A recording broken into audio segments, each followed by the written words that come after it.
Hey, welcome to a Wednesday. Hope everybody's having a good day so far. Welcome to Instructional Designers in Offices Drinking Coffee, drinking tea, drinking cold beverages, hot beverages, beverages of choice. As always, this episode of Instructional Designers in Offices Drinking Coffee is brought to you by Domino One, helping L&D teams to develop, scale, and deliver learning that maximizes employee value. Hey, it's been a while since we've had a double guest episode. Usually we're on solo missions, but we're working in a team strategy here today. We have Andrea Dotling and Parker Grant joining us here, and they are co-co-heads, co-co-co-head, co-co-head, co-co-head honchos, co-head honchos of an organization called ID Lance.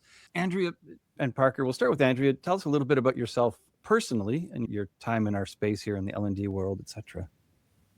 Yeah, sure. So, as you said, Andrea Dotling. I am based in Apopka, Florida, which is outside of Orlando. I've been unofficially doing this kind of thing, instructional design, without really even knowing what it was, probably since the beginning of my career. And then I found out what it actually was in, I'd say, 2016. And ever since then, my career has been focused in that. Started out in higher ed, slowly started freelancing in corporate thanks to Parker. Actually, he gave me my first freelance instructional design gig ever, and ever since then he's never been able to get rid of me.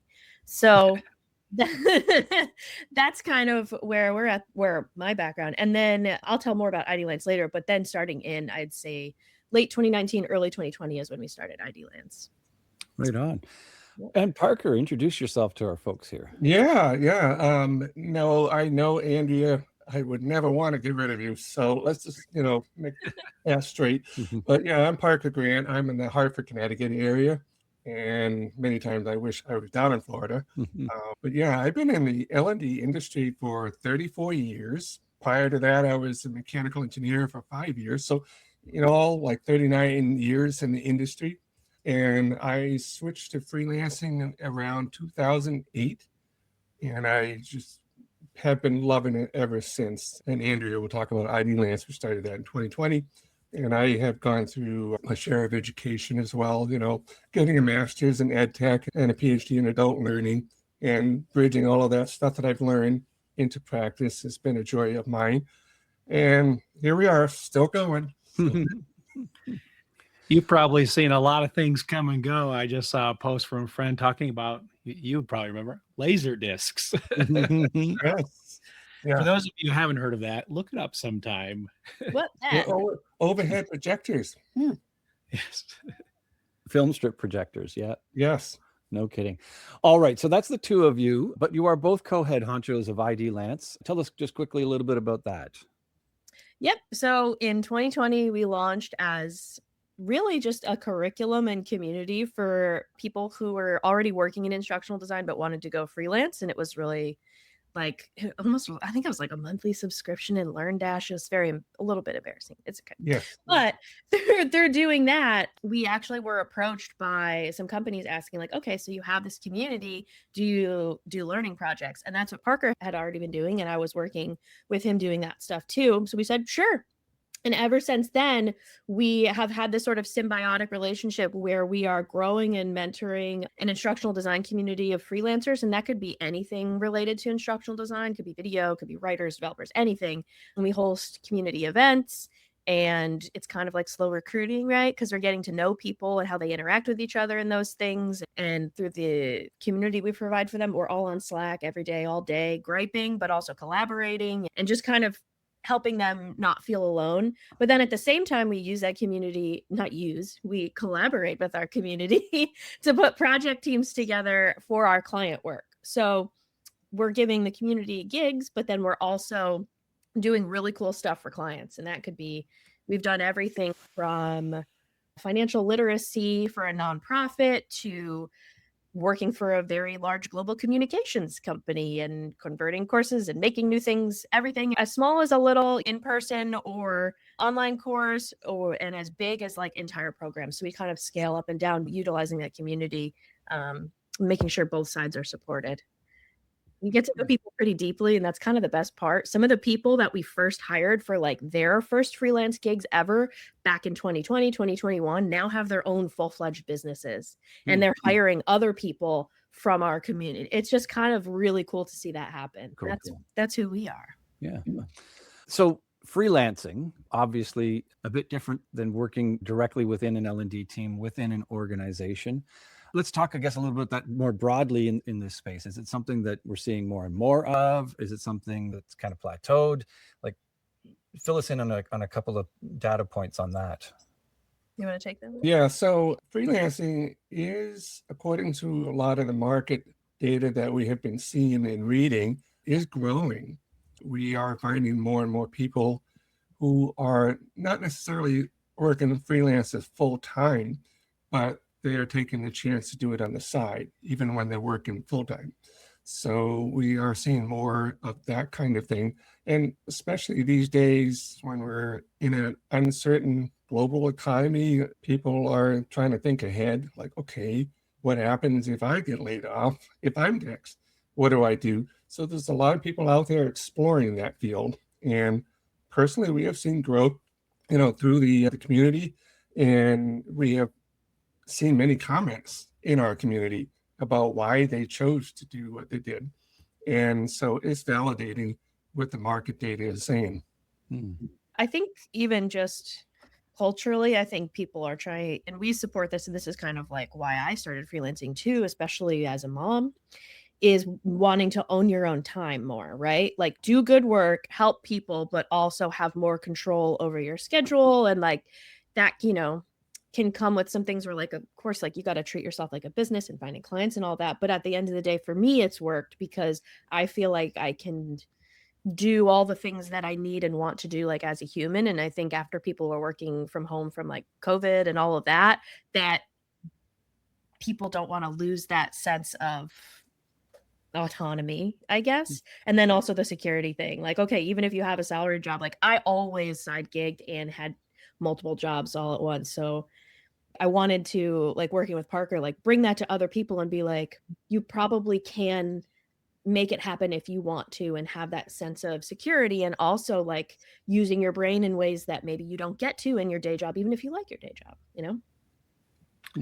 Yeah, I think about the people coming to it. At least there's two groups, and I was wondering if there's other groups. There's the folks that already have that full-time job and are looking for that side hustle for a couple different reasons. Like you said, one, they feel that they're stuck a little bit, don't get to do maybe some of the fun things that they wanted to do, or job security, or just need more income for that. On the flip side, it seems like there's the folks are thinking, I'd like to get into this instructional design thing, if they know what that's called, or they've done a little bit of it, but of course they're having trouble finding a job. Hey, you don't have any experience. This requires experience and that kind of thing. Are there other types of groups coming in? And then with those two groups, I would think that there's some very different needs in all the cases. Like you said, you're in a sense running your own business, and a lot of folks don't go to do that because they're looking to run their own business. Yeah, I think we've seen a lot of like really successful former teachers that we've either given them their first gigs, or they have the skills, but they just need a chance to be able to apply that in like a different context.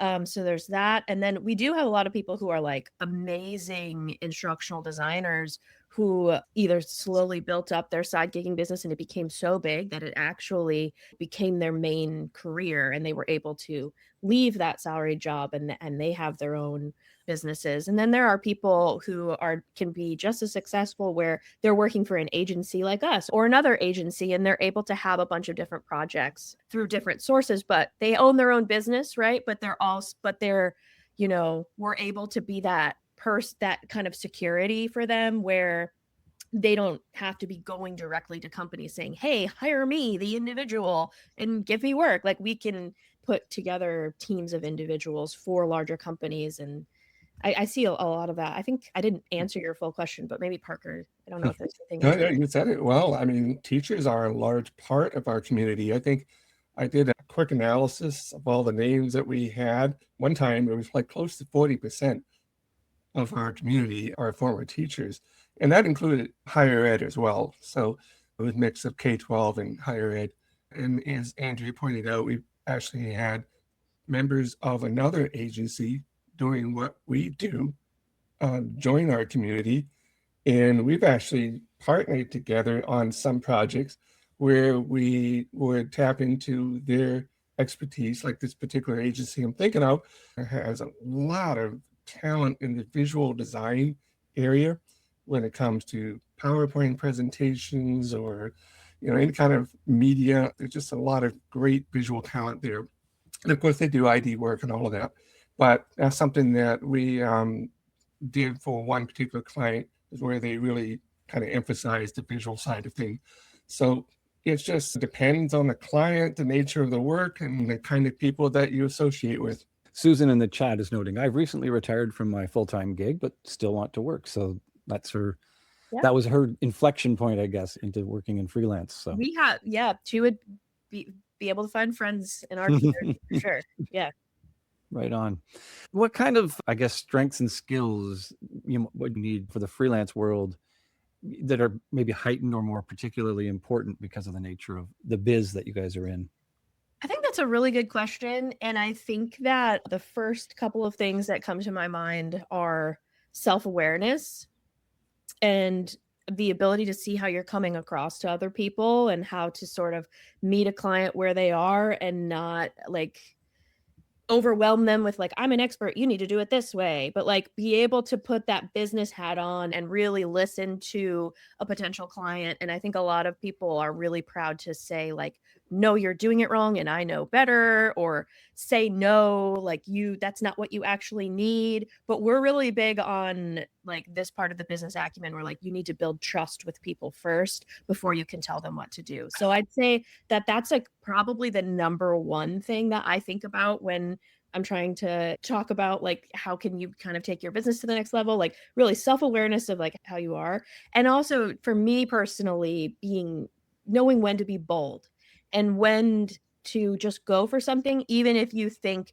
you might not be like 1,000,000% fit, but you can do it. And not saying, again, to the no thing, not saying no to something until you know the full details, because a lot of times people will be like, oh, well, I already have this other project. How could I go for this other one? How am I going to have enough time? How is that all going to work? And I think people like who are really successful with this are very creative with their time management. Like they go see what something's really going to be like before they make that assessment. And then the reason we also exist too is that say someone takes on too much stuff, you can tap on people that to sort of work on stuff together. But I think people are so much more capable to do things than they realize. I feel like a lot of people box themselves out of their opportunities because they're so worried about certain logistical things, when if they just went for it, who knows, maybe the project wouldn't actually start for 3 months from now, or maybe the job description of the gig is like actually not totally what it is, and you just really never know. So the ability to be bold and go for it, and then also to be self-aware in how you're building relationships with other people. Very cool.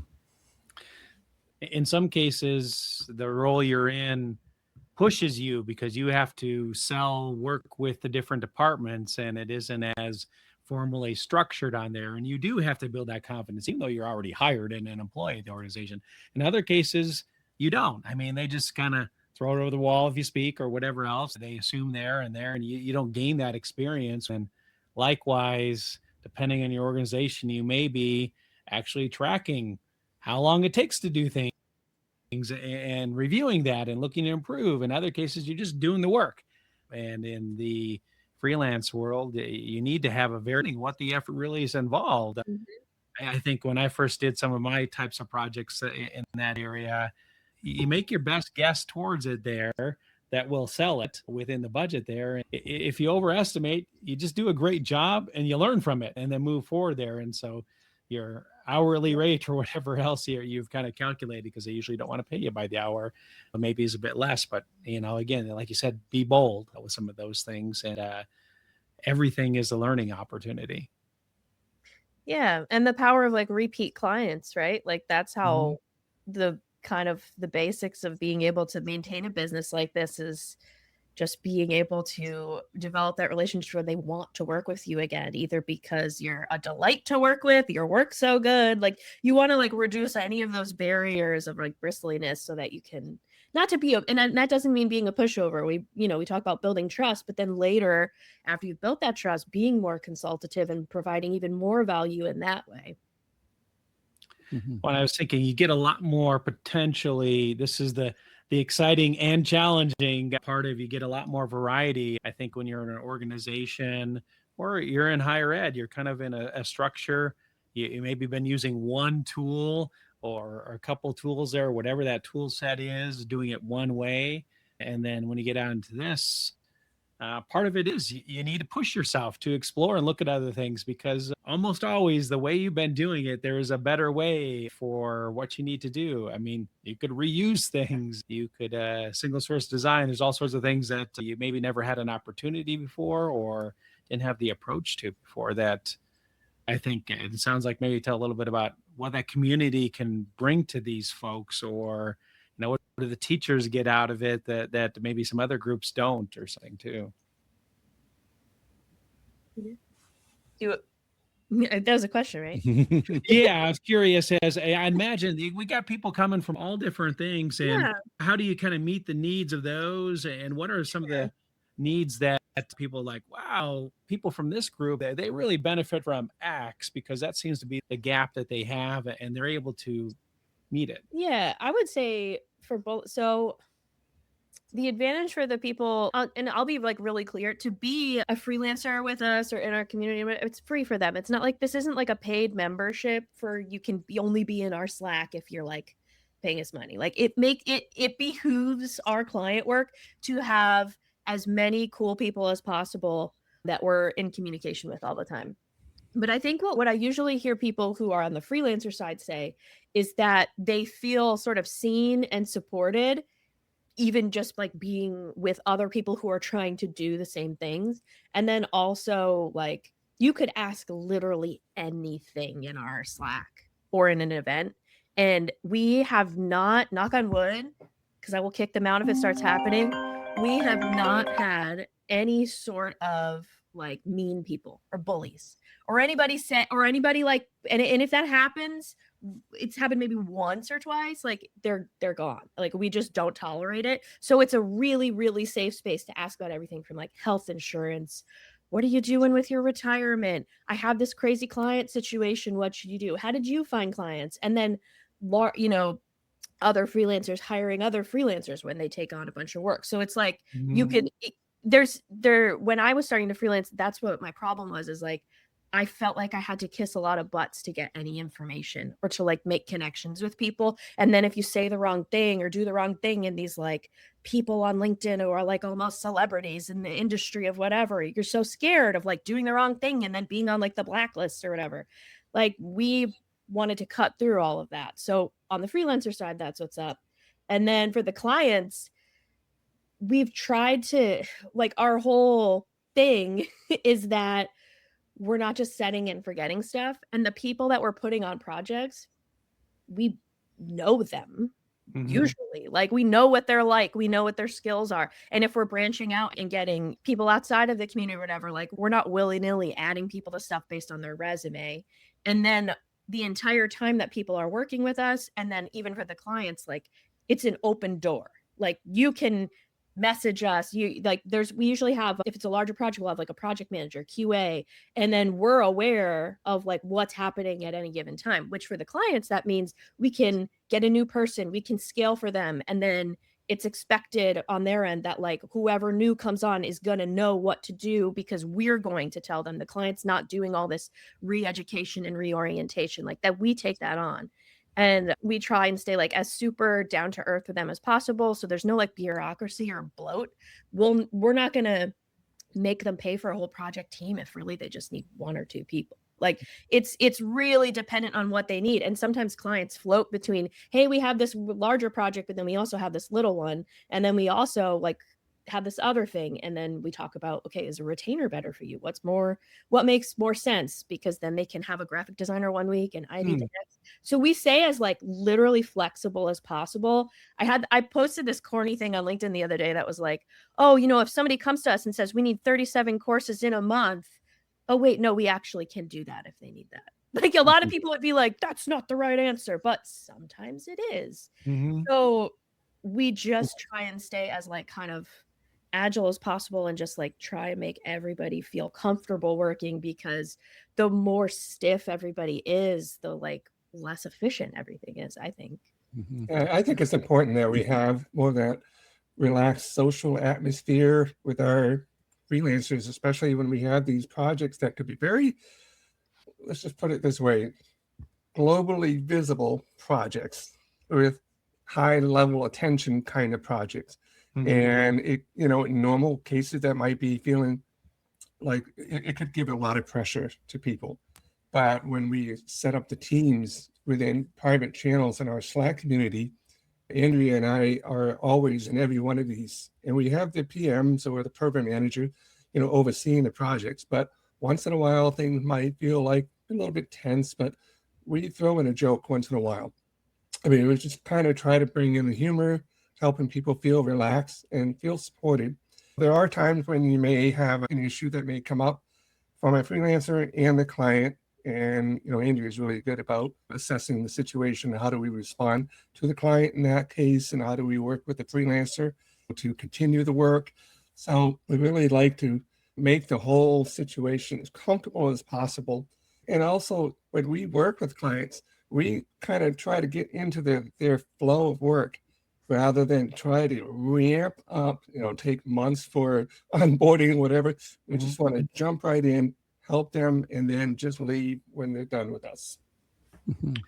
What struck me was pretty interesting there is, if you're a freelancer, one, I think everyone who's done it a little bit or one, there's the feeling is I'm on my own, Yeah. and great. There's a lot of great resources on the web. Things have made it even easier there. But from the beginning of, you think it's a stupid question, but all the questions, insurance, retirement, and all those other things that you don't think about because they're kind of taken care of usually when you have, if you're lucky enough, when you have a job. But think of those. But then also, I love that when you're on the job, there's always going to be a situation where you don't feel as comfortable as maybe you need to be.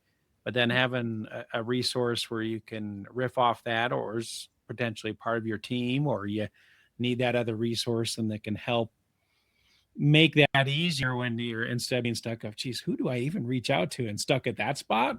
Yeah. I think that makes a very interesting change on there. Yeah, that sounds pretty awesome. Cool. Flipping over to the other half of the equation, what are some of the things that an organization maybe looking to dip their toes into using freelancers for the first time? What are some of the things that they should probably keep in mind for their half of the equation? Yeah, this is a really good question. And there is, at a high level, I think organizations should think of flexible talent as a strategy. And this is where a lot of times when you rely on your own people within an organization, and something happens, then, what are you going to do when you don't have those people anymore? Or all of a sudden you have a capacity issue, you get a surge of stuff that you have to do. Where are you going to find the people? So if you have a strategy where, say, an L&D department in a corporation would bring in a flexible talent team, you can scale up or down as needed. But you already have the vendor. That's really important. You already have the vendor in the doors of the company. They're registered, they're listed, they're part of PO, all of that stuff. And you can just call on them anytime that you need to, if you have to scale up or down. That's one thing that a lot of companies are missing, is that key strategy, just for scaling up or down.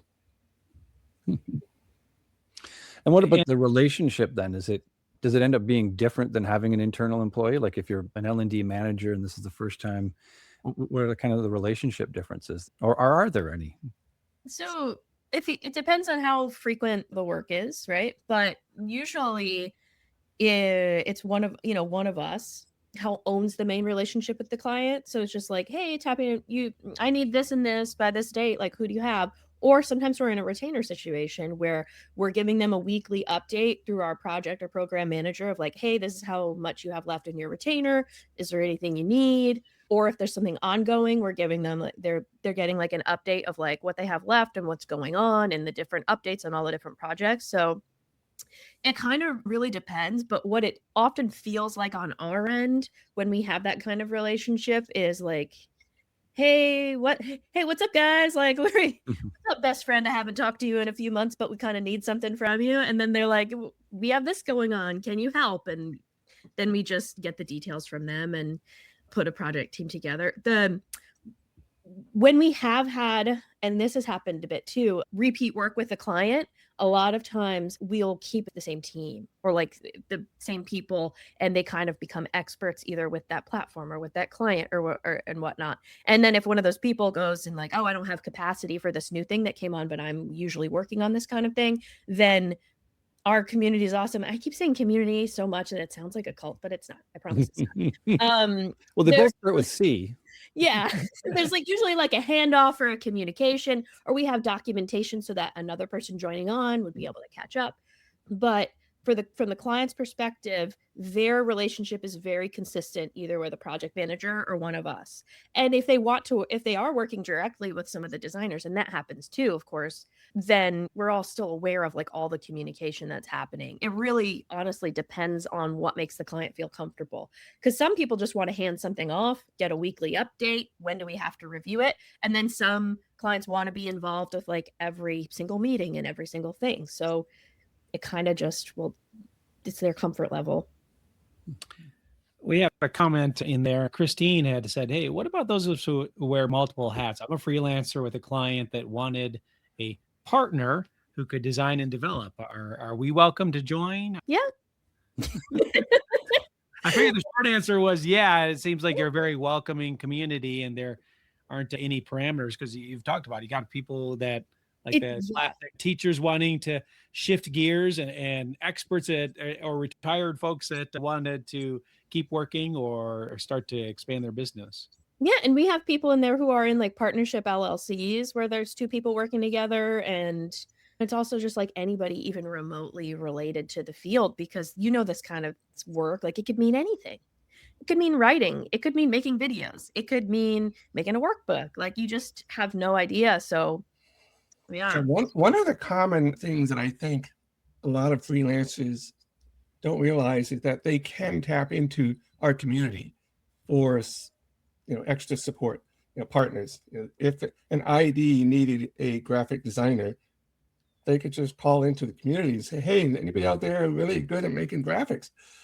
Sometimes they think they have to take it on their own to do this, whereas they're in a community of over 2,000 people and they can just call on anybody. And I think, Paul, you probably would agree with me, is that there is more opportunity for learning than there are people to help solve the problem. I mean, the world is so huge. We've got a lot of problems and we have lots of opportunity to learn. And I don't see competition.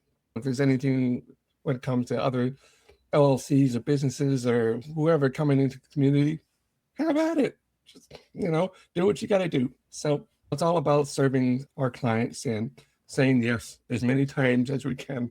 I think that's a great thing because myself personally and a lot of other folks I talk to, they may feel that they are pretty confident that I can do X, but they know either because they worked with or it's come up that they need maybe a graphic designer or whatever else that they're not as comfortable with of wearing. I can wear two hats, but if I put it on the third one, it looks like, I don't know, like it doesn't belong. And so bringing someone else in. I was kind of wondering, have you seen any changes in the last few years, or you anticipate that people or organizations are saying, you know what, instead of hiring two more folks, we'll just keep one person or no one on staff and let's outsource, or, hey, we've outsourced some before, but let's keep it up to staff. You talked about flexibility, but have you seen any changes in there that have been happening the last few years? And maybe share a little bit about that. It's happening this year. One of our current clients, we are essentially the L&D department for this client, and it used to have several people. They went through some changes, but yeah, we are the vendor. It's sort of like the de facto L&D department until they get a chance to fulfill their vision, bring in the people as needed full time, and we'll just scale with them. They won't need us forever. It's just for the time being. Yeah, so that is happening right now. I'm curious as to what's their plan, because it sounds like they got rid of a lot of folks and now they need someone. Or Well, I think they may try to keep us as a vendor, only need us Well, or like use Florida, us rather when they need us. So that could happen like next year. But right now, there's a lot of work to get their programs in place and getting the executive buy-in. yeah, and part of what we're doing with them too is like the strategy for that is like part of our team is like helping with the strategy of figuring out, okay, what does this new team look like? What makes the most sense? Do we need these core people, and then we outsource these types of projects? So we're actually like working with them from like the very, very beginning of like rebuilding this whole strategy and structure. And that's really it's exciting to be able to work alongside people being so thoughtful about it. And this is really another thing I love about the community is that we have people that range in talent, from those that are doing the ID work to the visual design to the multimedia, but also the learning strategists who think in systems of architects. And we're integrating that range of talent. And it's just a matter of finding the people who are available and that we can meet the budget, whatever the constraints we have for budget, and just go and build a team and make it happen. Is it an advantage or a disadvantage for someone freelancing to be sort of specialized in a particular field or topic area? And I'm not talking technical skills. Oh, I do video. Oh, I do e-learning. But oh, my background is financial, and that's where I'm coming from. Or my background is, I don't know, legal or something like that. Yeah. Is that helpful, or is that a barrier? Or Oh no, it can be very helpful depending on how you approach this. There is a person I spoke with recently who just decided to reach out, just chat with me to learn more about freelancing and so forth. And she wanted to know how to get started with the business because she's an ID and she wants to go on her own. And one thing that's very difficult is to be an ID and blend in with a million other IDs. You've seen lots of stories about how do you make your portfolio stand out, right? Or how do you make your website convey the right message so that people will say, hey, I want that ID. There's two camps. Okay, so it's also like the T, you could be the broad ID, cover everything, do all industry, or you could be on the vertical side of the T where you specialize in an area. So you may want to start broad, kind of get the flavor of what it's like to work in multiple industries, but eventually you may want to niche, because when you become known for a specialty, you actually will get more business. So when I was talking to this woman about her role, I asked her, so what kind of experiences have you had in your career? And she was talking about hospitality. She worked in hotels. I said, oh man, have you ever thought about being an ID for the hospitality industry? Think about that. I mean, all of them have like onboarding, they have regulations and rules and state laws, all of this stuff. And that in itself can be unique. So what if you were to build your business around hospitality? And I said, check it out, look online. How many companies or businesses are doing that?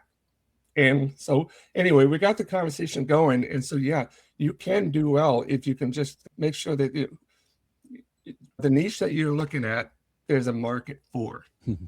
And I think even in starting out, you can have that niche, but it doesn't mean you have to say no to something that isn't specifically in that niche. I think a lot of people, like I was talking earlier about boxing themselves out, like, oh, well, I'm only supposed to be doing this. But when you're starting out, you just see who, you got to make as many connections as possible. And sometimes that means not always being able to do exactly what you're trying to do. But I'd say that's just in any business, right? When you talk about the niche, one of the great things that people, when they're hiring anybody, they want to feel they're hiring somebody that gets it. And if you already get that, you can streamline working with the SMEs because you already understand some of the things, speak a little bit their language. That just helps that relationship. Key, speaking their language. Yeah. I think one of the things when you're doing your freelance, you need to say yes a lot more. And I think one of the things, maybe you can assert this or give an example of how this came into play for an individual, because it's one thing to say it. But if you have a community like yourself that seems to not say, oh, that was a stupid question, or is there to help, and can help, hey, you can subcontract or things like that. Having that kind of backup gives you the confidence to say yes. But I'm wondering, have you had cases? Can you kind of share a story or two that of where somebody did stretch themselves or they found themselves a little bit outside their comfort zone, so to speak, and were able to rely on the community either to get answers or additional help or Yeah. I think we see that a lot actually is in our chat. It'll be like, hey, I'm working on this project. They want this. I know how to do this. And I'm working on doing this other thing, but I don't quite know that. And then like, boom, like reply. Like people are just hopping. People are self-organizing to like help each other. We have book clubs that have just self-organized like within the community and even in I think internationally, people were like, hey, I can never make like the Eastern Central Time events. You guys want to do our own? Like, so people are finding each other for help. And then I know that I have seen people who were kind of individual freelancers take a step and get a client that was for a much bigger project and find their own project team within us too. And that is really cool. Or what sometimes happens is that individual is like, hey, I have this contact, I have this project. I don't want to own this. I want to work on it, but I don't want to own it. And so they'll have us have the relationship with the client and manage it, but they're the lead ID on it or they're the lead on it. And then we build a project team around them if they need it, but then they don't have to worry about all of like the contract stuff and the payment stuff and whatnot. So that has happened too. And that's been really fun. Yeah, we help them say yes. Yeah, we help Yeah. them say yes. And then they get, of course, like we have a program where like if somebody does that, they get like a special payment, a special fee for doing that kind of thing. And we're not just like taking their client from them, promise.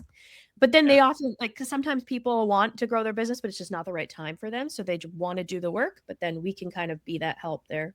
because there's a lot of aspects to growing your business that Yeah. either the time or expertise or just lack of desire to Training do that people, part stuff keep you like from doing it because you don't want to do those parts, but you could grow it and still do the parts you want to do.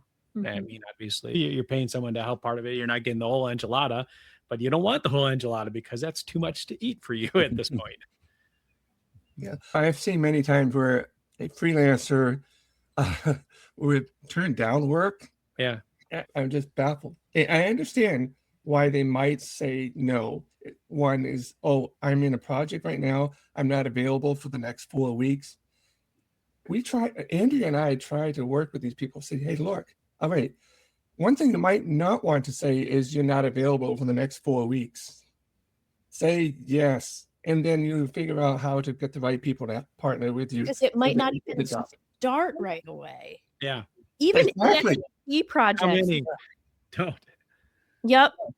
They'll be like, I need someone. We need to do this right away. And Yeah. then And they say right away, and you find out right away requires another 10 approvals, and right away is actually 200. Exactly. Yeah. Don't turn it down. And we've seen this many times. People just turn it down. Oh, I just don't have the capacity. I've got this job. and also referencing clients to other clients. Like, oh, I have another client call. Sorry. I was just like, no. They're the only ones in the world. Like I gave one of I think the thing that the really stuffy corporate guy saw me give the conference talk, it was about basically how to court a client. And one of the things I had this gif of Rihanna that it was like, making them feel like they're the only girl in the world. Yep. Like, don't be like, I'm so busy. I'll try and squeeze you in like that. I feel like maybe that works for some people, but I can't pull that off. I try and I learned early on. I was a yes man. Yes, in saying to work and everything, because I was like, oh, what's this? What's this experience and time? And I found too that the more you said yes, the more work you got. And eventually, I think about it just like anything in life. If you keep saying no to your friend or whatever else, they stop calling after a while. You know, they don't want to go ahead and deal with the rejection or having to find out, oh, yes, I just squeezed in. So, yeah, finding ways to be able to say yes to that and expand your business and have the backup. So, you know, of course, I think people don't say yes because they're afraid that if everyone answered yes to my yes, then I'd have too much on my plate. But that hardly ever happens. But if it did, well, yeah, it sounds like you got backup folks. And I want to be clear too that I don't mean like being a pushover or just letting people just ask whatever they want of you and like, and just saying sure, sure, sure without it being like calculated. Like I'm thinking like you're thinking about this in your head, you're seeing how it could work instead of just like finding out all of the details until you really know that maybe this isn't going to work, right? Like, and if someone, obviously in the cases of like, say someone's being disrespectful or whatever, like I just want to be really clear that we're not just blanket saying yes in a problematic way. It's Mhm. more like give yourself, instead of letting all the circumstances dictate whether you say no, it's just getting all the details that you possibly can and figuring out how it could work. And that's the same with like a client project too. Even when you're in it, like, okay, they're asking for this change, they're asking for something different, or they're asking like, hey, I think we should do this. And you're like, maybe that's not the best solution. Or there's some sort of like disconnect in what they're asking and what you gave them, right? Or a change in the scope. That also applies to this too. It's like, find a way to be like, sure, we could do that. This would require blah, blah, blah, blah, a change in scope or whatever. So, like, we're not about being pushovers. We're just about being like social and assuming positive intent on like behalf of the other people until like you have all the details. You can like figure it out. Mhm. There was a good question in the chat, and I think it's a good for tell you a little bit more about your group because we've talked around and like give a lot of variance. Dave asked, he's a freelancer or she's a freelancer in there, and it can be challenging. And I think that's a very accurate or understatement in many levels. I'm sure you've seen. Is your business, is ID Lands designed to support, coach? Is it also like to help us find work, a body shop of sorts? What exactly is it? Because it sounds like it's a lot of things. This is actually a perfect question, and it's going to be an accidental plug. Just saying it out loud. Just saying it out loud. So our community itself, it can be all those things if you want it to be. If you're asking questions where you're needing support or you want someone's opinion and it's kind of like a coaching opinion, like that happens all the time. Just like people just being honest about the questions that they have, or even asking each other, where do you find clients? What's worked for you? So in the next, I think over the summer, we're actually launching something called Feast. And the word came before the acronym because we've got like Lancelot as our thing and like a whole medieval motif and Feast abundance. So freelance empowerment, advanced skills training. I think that's what it means. Again, Feast came first. And that actually is a more structured way to kind of go about things. So if you're wanting to grow your business in ID Lands, it's like a 24-week long program. There's live sessions during the weeks. And there's going to be like a smaller community within that where people can, join that. And it's a pretty long program. And our goal is that by the time people are done with that they'll have at least one new client, and then it kind of just pays for itself that way. So like that is actual structured content and also weekly live support of like, yes, sort of like a sort of coaching, yes, helping find work. So that's a brand new thing that we're just sort of starting to like talk about and roll out. But if you're not into that kind of thing, the day-to-day in the Slack, yeah, people are just asking stuff all the time. And Yeah. we try and respond if we have something to say. Yeah, we are many things, Paul, but there is one mission, and our mission is really to help people transition into freelancing. And Yeah. take control of their Yeah, lives. and the other thing is when we are matching people with clients, our job is really to match people, not match resumes with the description of the job. So we are trying to match people. And so that's our goal, is to kind of bring humanity into this whole thing. And it sounds Right like on. you've kind of built that up by over years, building up trust with existing clients and of course client referrals from those clients and stuff like that. And yeah. Very cool. Megan from your team has dropped a couple of links into the chats there in different spots where folks can find Hey, out Megan. more, taking care of business, so to speak. Andrea Parker, it's been an absolute joy having you guys with us here today. It's Thank been you. a fun conversation, and it's an area that we haven't really ever even explored before, I don't think, in all our years of doing Idiotic. So nice to fill in that gap. So Yeah, especially we've got a lot of freelancers on our talk. Yeah, you know, not lots of talking about freelancers as just- guests, no but matter they've never gone to the model of of the work model itself. Folks, don't forget this episode of Instructional Designers, some of whom are freelancers, some of whom are employed, drinking coffee in offices, is brought to you by the team here at Domino One, helping L&D teams to develop, scale, and deliver learning that maximizes employee value. Folks, have a great rest of your Wednesday. We'll see you in a couple of weeks' time for our next great conversation. Thanks, everybody. Thank you for having us. Let's dance on out.